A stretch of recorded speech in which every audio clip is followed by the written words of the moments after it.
And her very special guests, I should add as well, but I'm going to let Anne introduce them to you. Anne, you're very, very welcome. Well, I don't think this requires a whole lot of introduction, but to my direct left is Edge, who you all well know, and Jack Gilbert, who is a world-renowned climate scientist and particularly focused on regeneration of soil, etc., which we'll explain in a minute why this is important. A year ago, Edge and I were here on the stage. We were part of a group that talked about the importance of, in looking at climate, to have true finance here, to see the commercial enterprise, to put real money and scale in a way that sort of heretofore had been largely in the community of NGO. And obviously the work that Venturewave Capital has done in terms of scaling impact investing is right on tune with what we're talking about.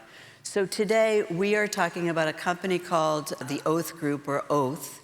It is a soil regeneration company. It is, hopefully, we will be seeing something of it in the future here in Ireland. We do have regulatory approval as a public benefit company, and we are addressing an issue that is global in scope but local in terms of delivery. And what I mean by that is UNESCO says 75% of soil is degraded in the world. Ireland is in much better shape than most of Europe, but Europe is writ large about 60% degraded. Africa is far worse. And if you have degraded land, then you don't have proper food. First of all, the nutrition is bad, but the food itself doesn't happen. And that causes unrest and issues well beyond the norm. So it is with that background that I'll turn to Edge to describe what Oath is about, and then Jack to help us with the science, which is very interesting. Thank you, Anne, and thank you, Jack, for the heroic journey he's taken from the United States, arriving this morning, straight off the plane to be here. So last year we were here, and I just want to say it's very exciting that in spite of all the political headwinds that impact investing has been facing in various parts of the world, that it's still alive and kicking here in Ireland, and that's very gratifying to see. And I can't think of a venture in some ways that fits so squarely into the impact investing wheelhouse than what we're about to describe. We got together as founders, a year or so ago around this idea of a major push in the area of soil restoration. And, we're using modern technologies in a novel way to take the existing regenerative farming ideas and streamline them and perfect them for each geography, each locality, so that we believe that we can deliver a really effective means of regenerating soil. And as Anne is describing, this is a real live need. 75% of soils in other parts of the world, they think within 20 years it might be 90% of soils will be seriously damaged and in need of regeneration. So I want to give you a little background on how this all works for you who have no clue about soil regeneration or the regenerative farming movement. If you go back 100 years, just before what we call the Green Revolution, suddenly for the first time, synthetic fertilizers were created en masse. And that really kick-started this massive change in food production globally.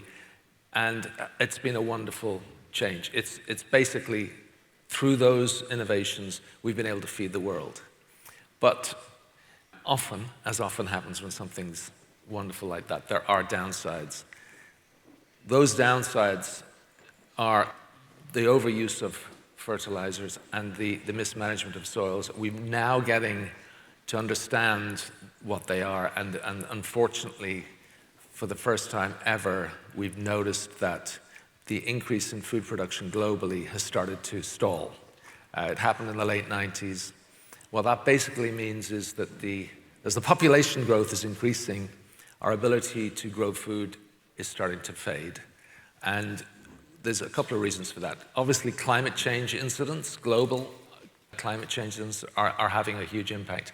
But one of the other reasons is our soils are not being properly managed, and we are experiencing a bit of a crisis in that regard. Why are they being degenerated is the big question.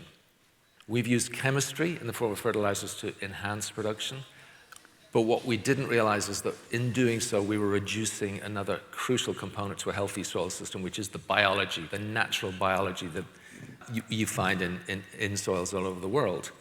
This biology in the form of microbes and mycelium is so complex, so intricate, evolved over billions of years, and with symbiotic relationships between microbes and plant roots that are so complex and so nuanced that we're only really getting to grips with it now. But what we have figured out is that this biology is absolutely crucial to planetary health.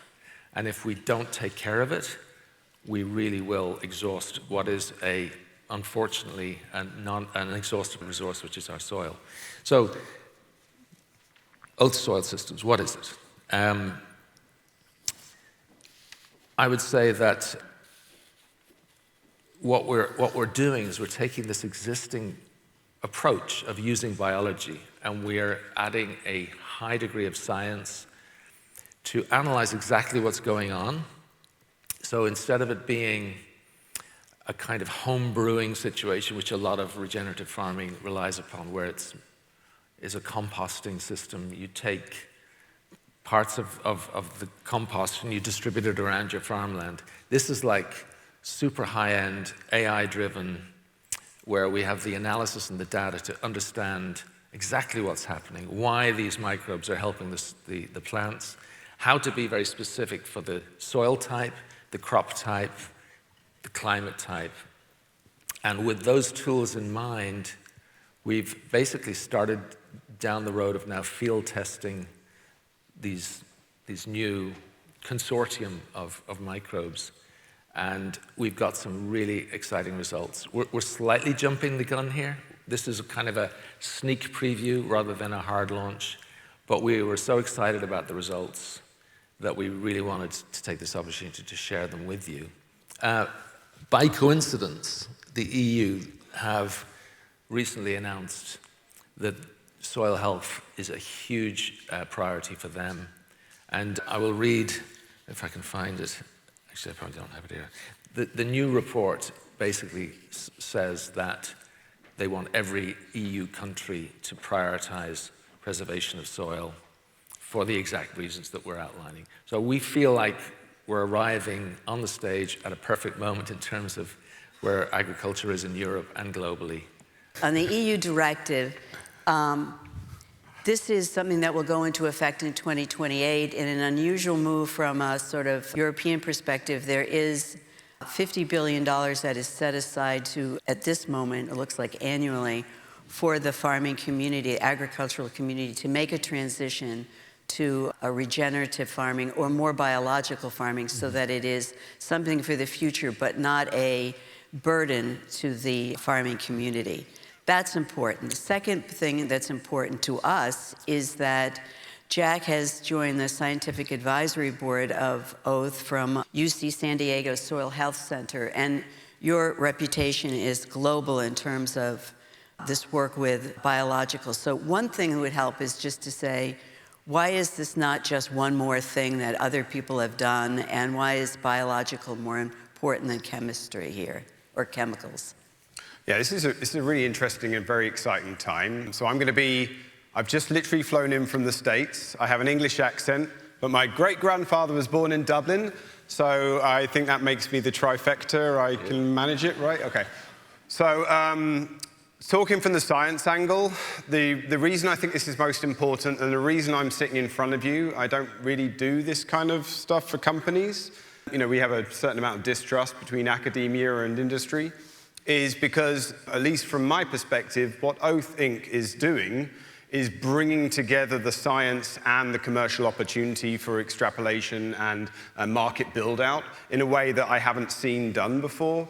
Most people, most companies, they produce a small product, It's easily distributable, it's something which can easily be approved, and then they farm it out to everybody. As if every single farm in the world is the same kind of farm with the same kind of products and the same kind of soil, as if a one-size-fits-all solution will work for everybody, and it does not.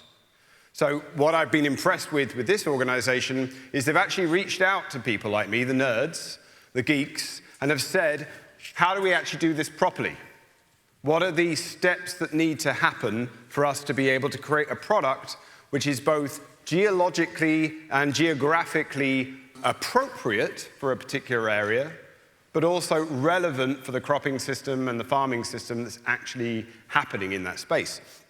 And so that's where the science bit comes in, which is the most exciting bit. I agree, right? You know, science is cool. So we think about this as the promise of soil, the opportunity for soil as a resource, but also as a biological entity, a biological, physical, and chemical entity, to be able to support the gap that Edge was mentioning with regards to our ability to feed our population and our growing population. We need that soil to be alive, to be vital, to be relevant for the needs of the people that it feeds, but also it's one of the oldest and largest biological repositories of genetic material in the world, right? And if we lose it, all that genetic history is gone.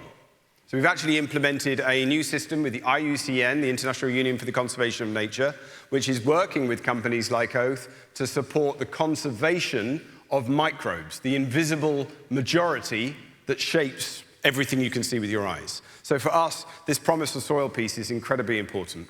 And as we've heard, it's degrading. What do we mean by that? Well, if I take your soil and I pump it full of nitrogenous fertilizers, what does that do? It's essentially like giving a load of people a certain American fast food brand and feed it to them constantly. They're getting all the nutrients, they're getting all of the calories, right? But you're selecting for a very, very small group of people that can survive on that kind of diet. And the same is true for soil. If I pump it full of nitrogenous fertilizers, herbicides, and pesticides, I'm going to select for one group of bacteria, one group of fungi that can survive, and I create a monoculture of those organisms in every kind of soil on the planet, which significantly reduces the resiliency and adaptability of that soil when things start to change, such as climate change. We get drought. What happens to my cropping system? Do I have to move my farm? Do I have to change what I grow? These are incredibly important things. If the rainfall doesn't come, if we get more sunshine, if certain plant species start to invade my system, if the insects come in different times of year when they're not supposed to be there, what happens? We need that resiliency and adaptability, and that's what soil does. A thriving soil is a rich biological community which shapes the resiliency of that environment and also our food system, right? The food system which feeds everybody on the planet. So we brought together, thanks to the ingenuity of this team, a group of the world's most prominent or preeminent microbiological and soil scientists and physical scientists. I just happen to be one of those. I don't know, rock stars, you know, but we got our soil stars. And these soil stars are incredibly important because what we're doing is saying, this is how you do the science in order to deliver the products which will shape the future of agricultural science and agricultural activity. To us, we know, but nobody ever listens to us, but we know how to do things in very explicit and very derived and very focused ways, but we do not understand how to get it out there into the world. So working with a public-private partnership like this is a breath of fresh air for us as scientists, but also is an incredibly exciting opportunity to see scientific enterprise and innovation put forward into the community on a global scale. So what are we actually talking about here? Every teaspoon of soil has 1 billion bacterial cells in it, and probably around 100,000 fungal cells. And these are very tiny things, you can't see them with your eyes, but they are there and they are vital to creating that environment. Without that, there's no carbon cycling, no nitrogen cycling. The water would just run through the soil like it was sand. These are the organisms which produce the microbial poop which glues the soil together and keeps it vital and nutrient-rich and able to feed the plant. The bacteria and the fungi, what they also do is they remineralize a lot of the nutrients that are present in the soil and make it available to the plant. And then the plant, through some wonderful eco-evolutionary history, pumps out chemicals which explicitly feed the bacteria and the fungi in the soil that it needs. So there's a really strong partnership. So what we've been doing is developing AI-based computational systems, what we call basic models, that allow us to choose which microorganisms are appropriate for a given soil system.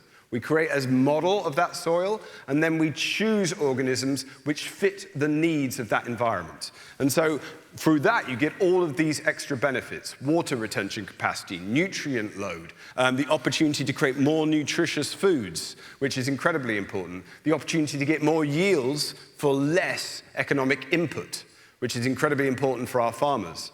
So these are real value that can be added if you take the microbiology and you, I don't want to use the word weaponize, but opportunize. I'm going to say that's not a word, but I made it up. It's a new word. You can start tweeting about it now. Maybe. Yeah. We're going to exploit that microbial biology and harness it in order to actually drive forward all of these opportunities for soil health. And so Oath is one of the few companies I've seen that's doing truly global clinical, well, not clinical, agricultural trials. So we now have trials running in pretty much every major continent on the planet Earth, especially in Africa. And these really have seen incredibly important outcomes, such as significant increases in water use efficiency and water retention. So the bacteria and the fungi are pooping the things out which glue the soil together, which makes it more able to retain water. Significant improvements in yield for the crops that are grown in that system, and the soil health overall, based upon metrics that we're starting to design and sensing systems that allow us to do this on a routine basis, have significantly improved, making that soil more resilient, more able to provide the service which we rely upon it for.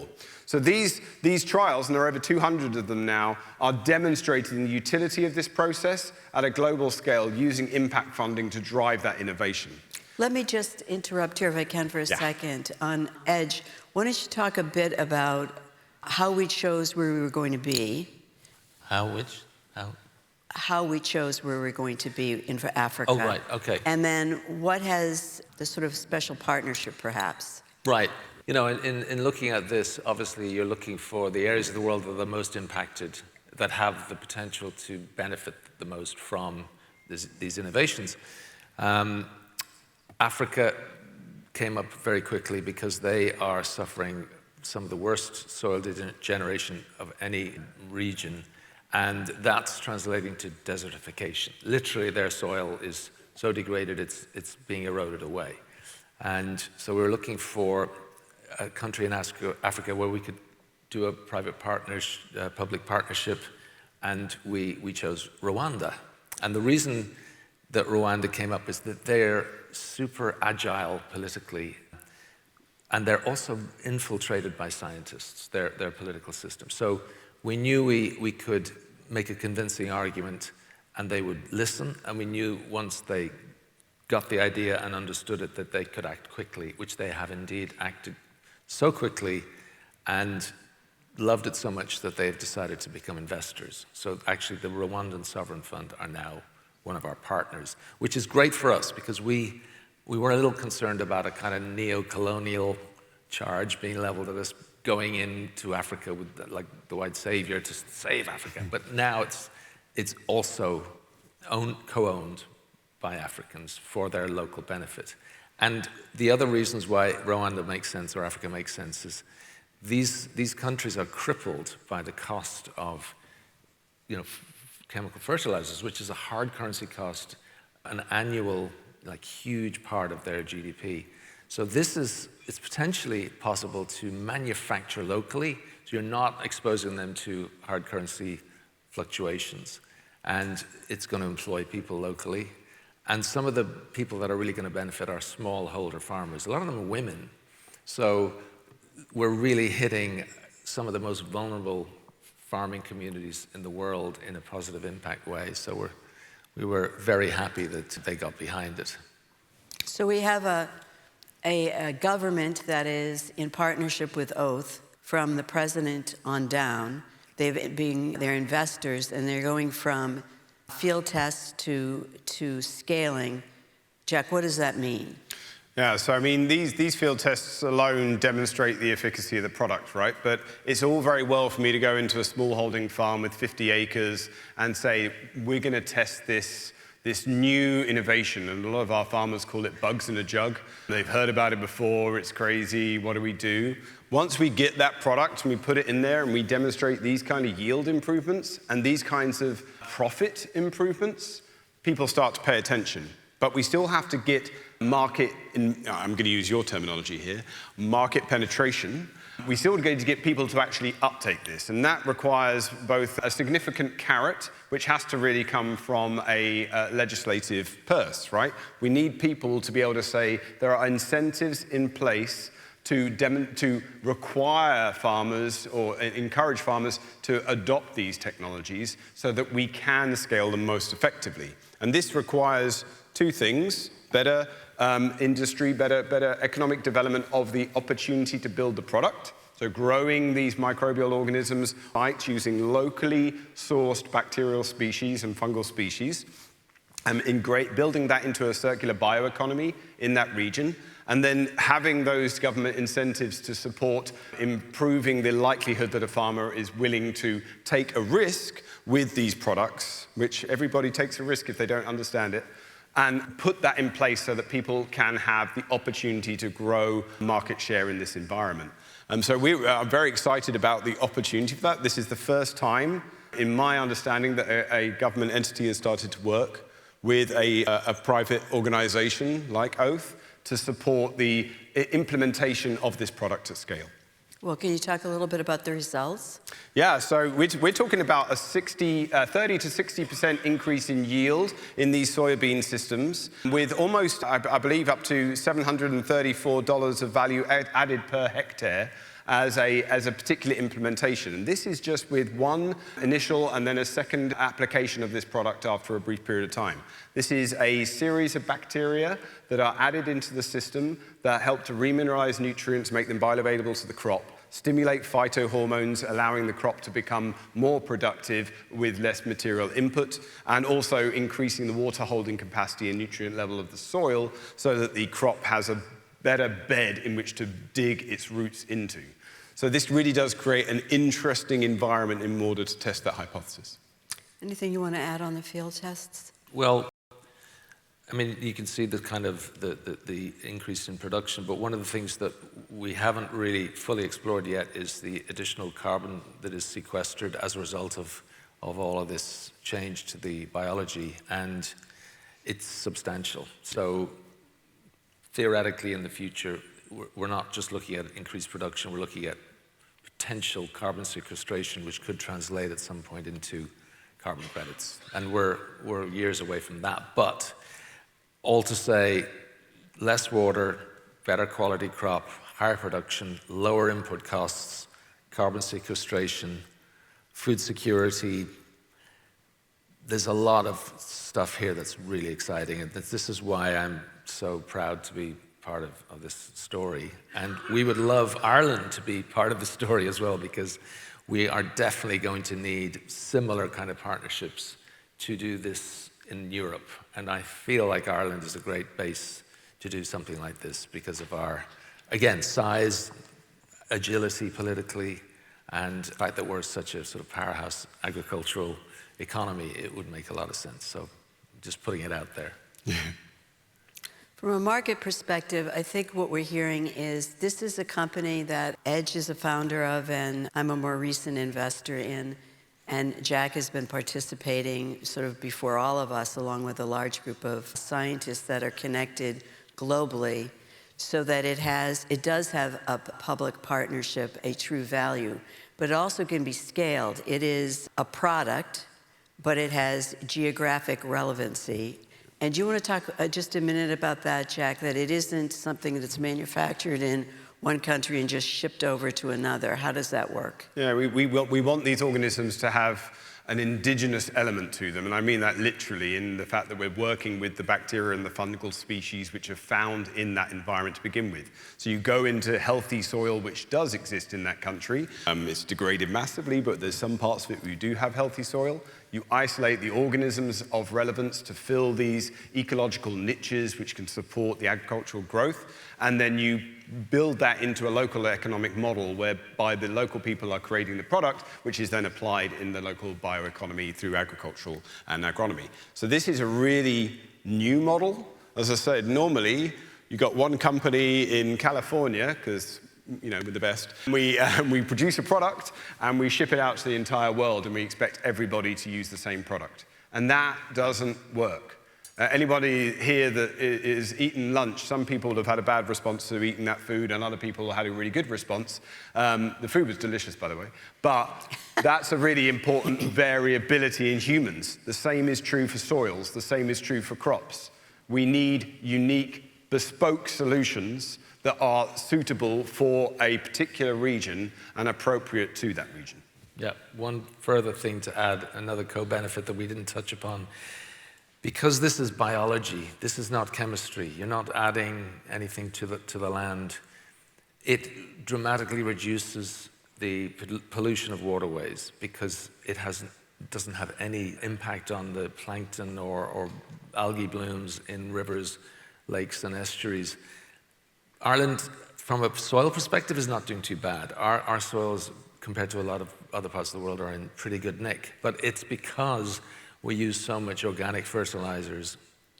And unfortunately, that combination of organic and chemical fertilizers has had a huge impact on our ecology in rivers, lakes, and estuaries. This could potentially be a huge tool in the toolkit to offset those negative environmental impacts. And so we're very excited about partnering with people in this country to roll it out. So we're talking about 200 tests that have happened all over the world, actually, but sort of a concentration in Africa, Southern Europe, Brazil. Jack, just to repeat, so this is, it would be manufactured locally. It is a reflection of the local geography, and does it change by crop too? Ideally, it will do, yeah. So each crop is unique and has unique relationships with the microbiology, so we can fine-tune this product, this solution, to suit the needs of that cropping system and that agricultural system, which again is an innovation which the scientists have wanted for a long time, and I'm just really excited to see industry getting behind. Edge, earlier today, Adam mentioned Live Aid and the way that was sort of where musicians got involved. In your own way, this is sort of an updated Live Aid. It's something that is of commercial value, but has a greater good to it, so it is a public benefit. Can you talk about just a little bit why you got involved to begin with? Well, I suppose when you're a songwriter, you have your ears prone and tuned to find a great top-line melody. And when I heard all about this, I was like, this is amazing. I got to get involved with this. It ticks so many boxes. And yes, the parallels with Live Aid, I suppose, are not direct, but there is one, which is the idea of feeding the population. You know, as the curve of the increase of food production starts to taper off, obviously it's going to impact everyone to some extent on down the road unless we correct it. To us, it's probably just going to be more expensive food, but in Africa, it probably will trigger mass starvation and famine because they're really more exposed than we are to this problem. So it has also geopolitical impact because I'm sure we're all aware that a lot of the conflicts and a lot of the forced migration that's occurred over the last 20 years is often triggered by the impact of climate change, water resources being challenging, climate systems changing so that suddenly rains aren't arriving on cue.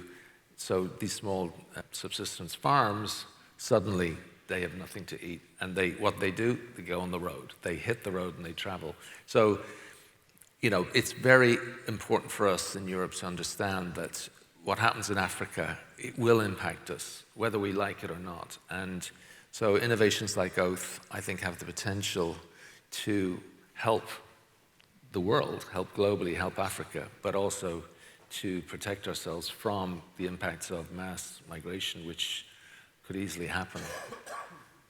And this change, as we discussed earlier, is being mandated by the EU for the EU Green Deal, which will be implemented in 2028. So it's also a reality here in the EU, and we're better to start than Ireland. Yeah. But Jack, just to close on, we have done these tests. We're in Rwanda.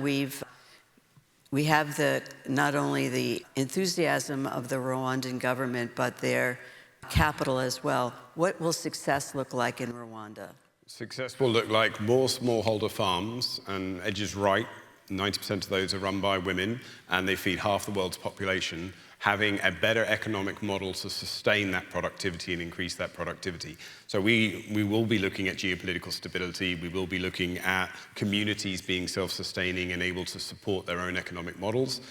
As a byproduct, we're looking at a significant increase in the stability of those soil systems, right? We're going to regenerate the soils so that future generations won't suffer the problems that we have created.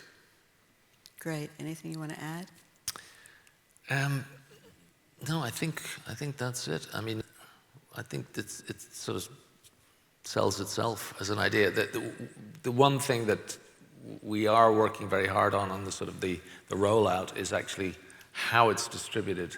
And that's a little story unto itself, because most farms these days, if they're using chemical fertilizer per hectare, you've got this giant pile of bags of chemicals, or if it's organic fertilizers, a giant enormous pile of manure or compost. The beauty of this is, because it's biology, it's a cereal box can do a huge area of land. And so efficiencies in distribution are another wonderful kind of co-benefit. And all it means is you take that powder, mix it with water, put it on the land, and that's it. Yeah. So it's very efficient, very easy to use and implement, and we're just very excited. But it's bespoke to the geography and it's bespoke to the crop. So that's quite unique. Jack Gilbert, thank you very much. Edge, thank you very much. Oath will be coming to Ireland soon. Thank you all. Thank you.